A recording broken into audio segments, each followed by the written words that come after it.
ایک نبی پاک کے غلام سے ڈر کر کے دوڑ بھی رہے. دوڑتے دوڑتے اتنی دور چلے گئے کہ مدینے سے بھی نکل گئے. وہ کھجوریں اٹھائے بھاگ رہے اور سلمہ بن اکوع ان کے پیچھے پڑے ہوئے. ایک صحابی کی ہیبت کتنی تھی کہ 400 دوڑے جا رہے ہیں. سننے میں آپ کو حیرت ہوتی ہے کہ نہیں؟ 400 دوڑے دوڑے چلے تو گئے. ایک مقام ایسا آیا کہ سب ادھر ادھر ہو گئے, 10 ادھر 15 ادھر 20 ادھر, لیکن سلمہ بن اکوع کسی کا پیچھا نہیں چھوڑ رہے. جو تھک کر کے گرتا تھا اس کی گردن پہ پاؤں رکھتے تھے, اور اسی طرح پتہ نہیں کتنے گرا دیے اور دوڑاتے رہے. عبد الرحمن قاری یہ پہاڑ پہ چڑھنے لگا اور پیچھے مڑ کر کے کہا کہ اے شخص تجھے کیا چاہیے, کیوں اتنا دوڑا رہا ہے؟ کہا جب تک تمہارے پاس مدینے کی ایک کھجور بھی باقی رہے گی نہیں چھوڑوں گا. ایک کھجور بھی باقی رہے گی نہیں چھوڑوں گا. کیا ہمت ہے, کیا ہیبت ہے. اور وہ سامنے والے بات بھی کر رہے ہیں. ایک بات یاد رکھنا, یہ سارا پاور کاجو بادام کا نہیں, یہ نسبت مصطفیٰ کا ہے. حضور پاک کا غلام ہے, حاوی ہے. 400 کے 400 کھڑے ادھر ادھر بکھر گئے. عبد الرحمن قارہ کا رہنے والا جو شخص تھا اس نے لوگوں سے کہا کہ جس کے کندھے پر جتنی کھجوریں وہ پھینک دو, یہ ایسا خونخوار لگ رہا ہے کہ ہم میں سے کسی ایک کو بھی چھوڑے گا نہیں. چھوڑ دو کھجوریں, جان بچاؤ اور نکلو. لوگوں نے کھجوریں پھینکی, سب کچھ پھینکا, اور بغیر کسی ایک بھی کھجور کے وہ لوگ واپس لوٹ گئے, سب چلے گئے.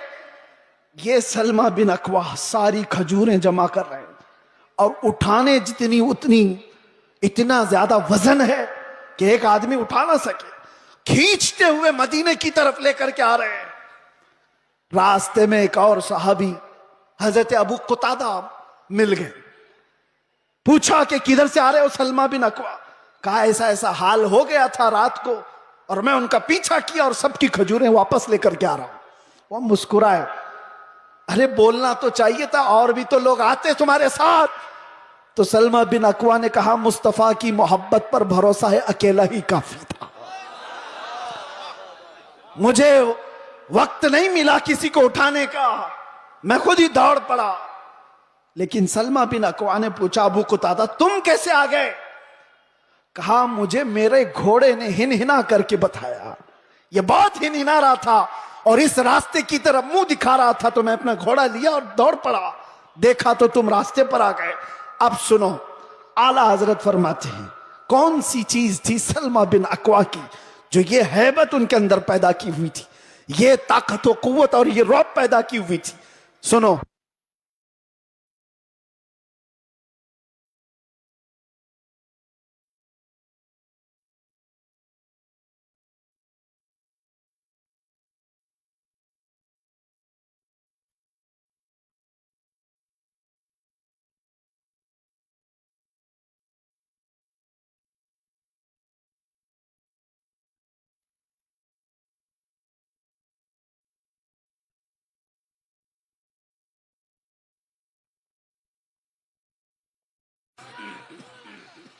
صرف آئی لو محمد نہیں, محمد صلی اللہ تعالیٰ علیہ وسلم کا نام کبھی بھی سیدنا کے بغیر نہیں کہا جائے گا.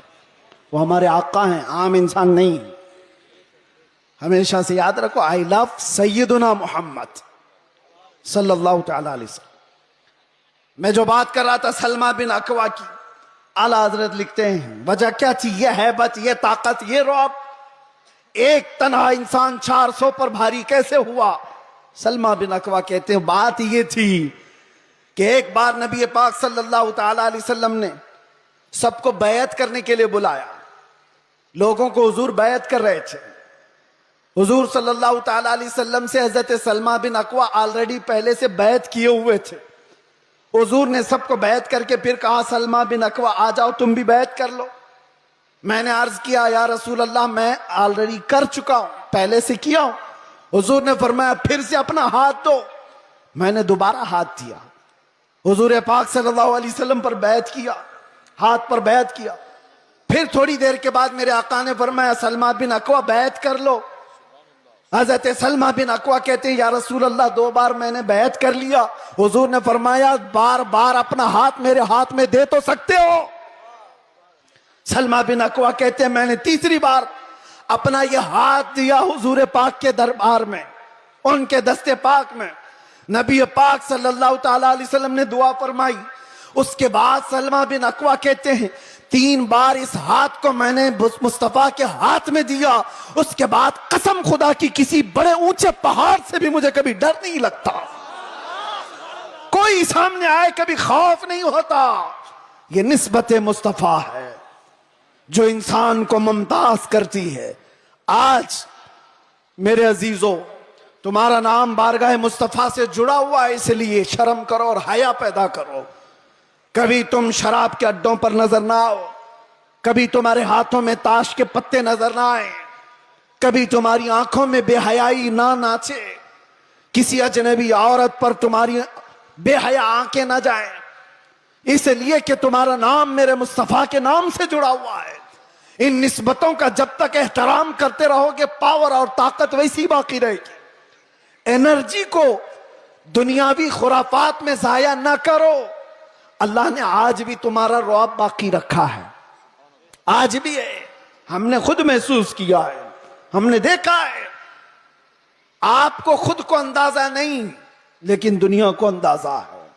اللہ تبارک و تعالی محبت مصطفیٰ کے صدقے یہ عزت اور یہ ہیبت, یہ طاقت, یہ رعب عطا کرتا ہے.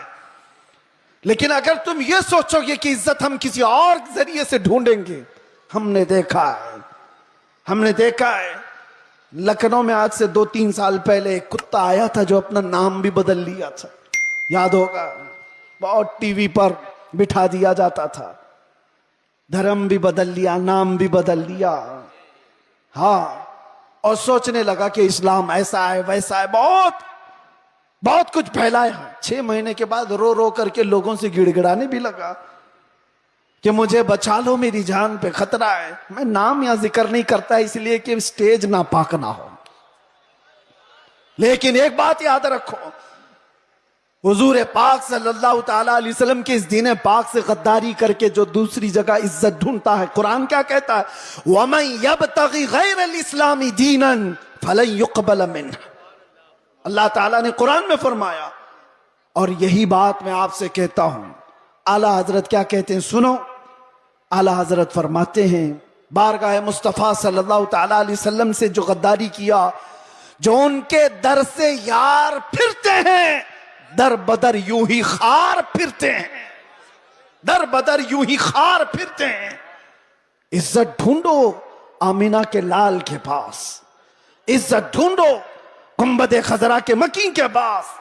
ہم نے دنیا میں دیکھا ہے جو نبی پاک کی غلامی کو اپنائے ہیں 70 سال کے بھی ہوتے ہیں تو ان کی خوبصورتی میں فرق نہیں آتا, 80 سال کے بھی ہو جائیں تو ان کو بوڑھا کوئی نہیں کہتا.